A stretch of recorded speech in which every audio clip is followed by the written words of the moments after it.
Fact number 1. ఇది మీకు తెలుసా? సముద్రంలోని టెరటాప్సిస్ అనే జెల్లీ ఫిష్ దాని వయసుని అక్కడికి ఆపేసుకోగలదంట, లేదా దాని వయసుని తిరిగి తీసుకురాగలదంట. దీన్ని మనం బయోలాజికల్ ఇమ్మోర్టల్ అని పిలుస్తాం. Fact number 2. ఇది మీకు తెలుసా? రూపాయి కాయిన్ మీద ఉండే సింబల్స్ బట్టి అది ఎక్కడ తయారు చేశారో చెప్పొచ్చంట. ఆ రూపాయి కాయిన్ మీద ఏ సింబలు లేకపోతే కోల్కతా నుంచి, డైమండ్ సింబల్ ఉంటే ముంబై నుంచి, డాట్ సింబల్ ఉంటే నోయిడా నుంచి, స్టార్ సింబల్ ఉంటే హైదరాబాద్ నుంచి. Fact number 3. కొండలను పిండి చేయడం అంటే ఏమిటో అనుకున్నా, కానీ ఇతని గురించి తెలిసిన తర్వాత ఆ పదం ఈయనకి కరెక్ట్గా సెట్ అవుతుంది అనిపించింది. మన ఇండియాకి సంబంధించిన దశరథ్ మంచి అనే వ్యక్తి తన సుత్తితో 300 ఫీట్లున్న కొండను 2 భాగాలుగా చీల్చేశారు.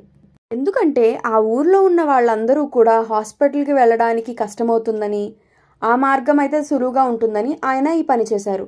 ఈ పని మొత్తం పూర్తి చేయడానికి 22 సంవత్సరాలు పట్టింది. 1960 నుంచి 1982 వరకు ఆయన చేస్తూ ఉన్నారు.